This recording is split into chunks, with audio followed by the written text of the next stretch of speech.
ऐसे लागी लगन मेरा हो गई मगन, वो तो गली गली हरि गुन गाने लगी।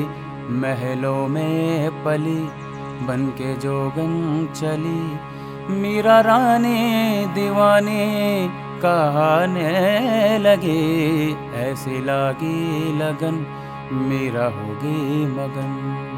मीरा, जिन्हें मीराबाई के नाम से जाना जाता है। मीराबाई कृष्ण भक्ति शाखा की प्रमुख कवयित्री हैं। इनकी जन्म तिथि 1503 मानी जाती है। मीराबाई के जन्म स्थान के बारे में कई मतभेद हैं। कई लोग जोधपुर में स्थित चौकड़ी कुड़की गांव को मीराबाई का जन्म स्थान मानते हैं।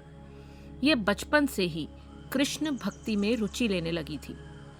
इनका विवाह उदयपुर के महाराणा कुंवर भोजराज के साथ हुआ। विवाह के कुछ समय बाद ही इनके पति का देहांत हो गया।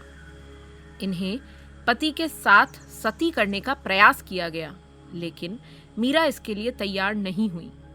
वे संसार की ओर से विरक्त हो गईं और साधु संतों की संगति में हरि कीर्तन करते हुए अपना समय व्यतीत करने लगी। संत रैदास की शिष्या मीरा के पद पूरे उत्तर भारत सहित गुजरात, बिहार और बंगाल तक प्रचलित हैं। मीराबाई की कविताएं हिंदी तथा गुजराती दोनों ही भाषाओं में मिलती हैं। मीराबाई का कृष्ण भक्ति में नाचना और गाना राज परिवार को अच्छा नहीं लगता था। उन्होंने कई बार मीराबाई को विष देकर मारने की कोशिश की। घर वालों के इस प्रकार के व्यवहार से परेशान होकर वह वृंदावन चली गई। मीराबाई की रचनाओं में एक ओर जहां श्री कृष्ण के निर्गुण रूप का वर्णन मिलता है, वहीं दूसरी ओर उन्होंने कृष्ण के सगुण रूप का भी खूब सुंदर वर्णन किया है। यहाँ प्रस्तुत दोनों पदों के माध्यम से मीरा अपने आराध्य श्री कृष्ण को उनके कर्तव्य याद दिलाने की कोशिश करती हैं। उन्हें अपने दुख हरने के लिए कहती हैं। इसी दौरान मीरा श्री कृष्ण के प्रति अपने प्रेम का प्रदर्शन भी करती हैं। वे कहती हैं, हरि आप हरो जननिरी भीर। कवित्री मीराबाई ने श्री हरि यानी विष्णु भगवान से अपनी पीड़ा हरने की विनती की है। इसी वजह से वे हरि के उन रूपों का स्मरण कर रही हैं जिन्हें धारण करके उन्होंने अपने भक्तों की रक्षा की थी। यहाँ मीरा कह रही हैं कि प्रभु अपने भक्तों की पीड़ा हरने यानी दुख दूर करने के लिए जरूर आते हैं। वे इसे इन उदाहरणों द्वारा प्रस्तुत करती हैं। द्रौपदीरी लाज राखी आप बढ़ायो चीर, भगत कारण रूप नरहरि धर्यो आप शरीर, बूढ़ तो गजराज राख्यो काटी कुंजर पीर।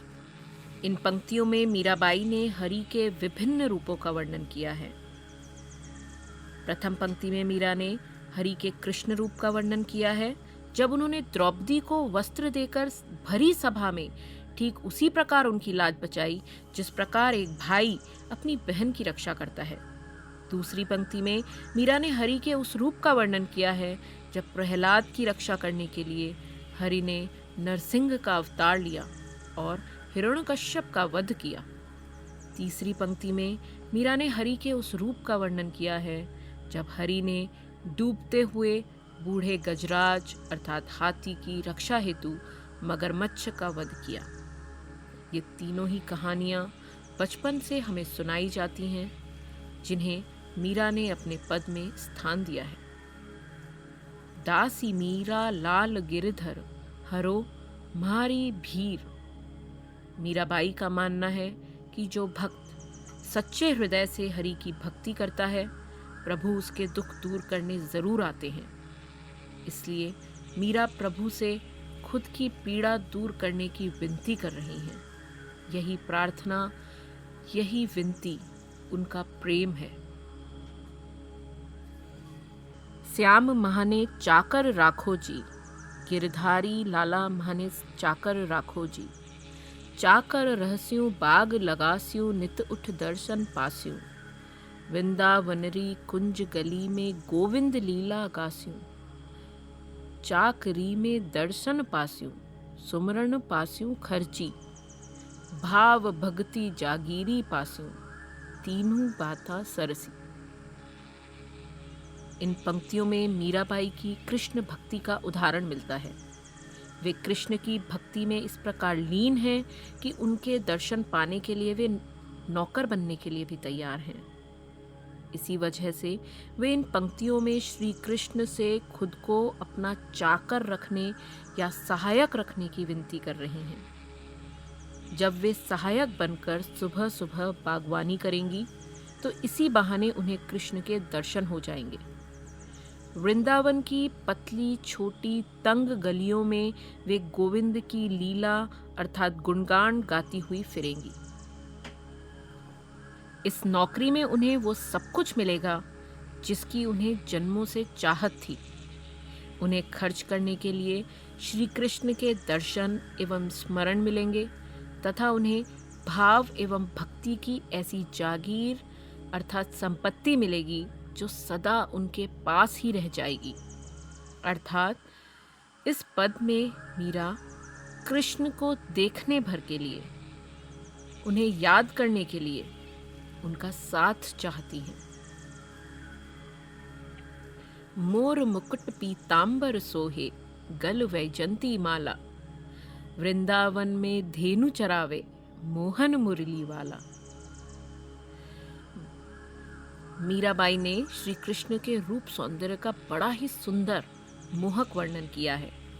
मीरा कहती हैं कि श्री कृष्ण मोर मुकुट धारण किए हुए, गले में वैजंती माला पहने और हाथों में बांसुरी लेकर वृंदावन में गाय चराते हैं तो उनका रूप सभी का मन मोह लेता है।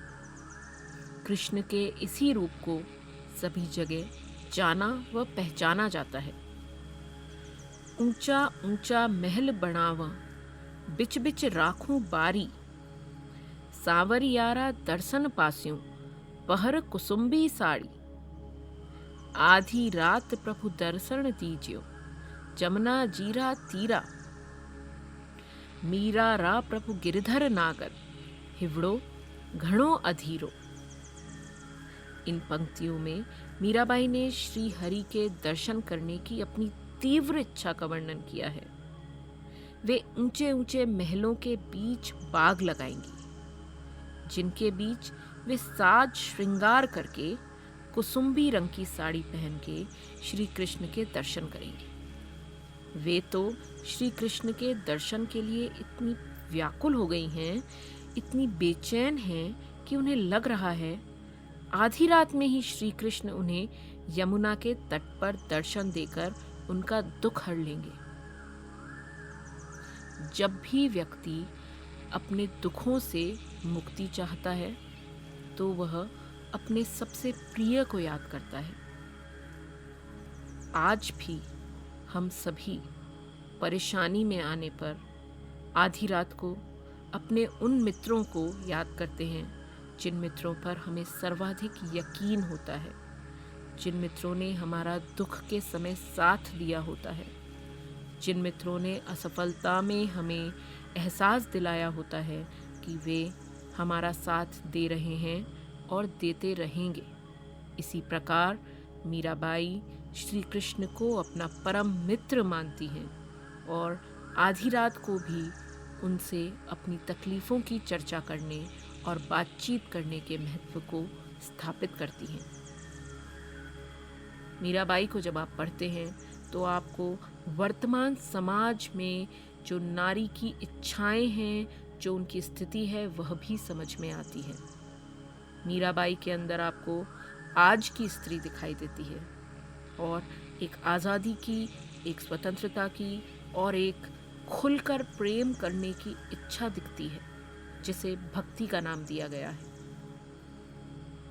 आप सभी मीराबाई के भजनों को सुनिए और जानिए कि ये कवयित्री किस तरह अपनी कलम से अपनी स्वतंत्रता को परिभाषित करती है। आप सभी का मेरे साथ मीराबाई को सुनने व आनंद लेने के लिए शुक्रिया।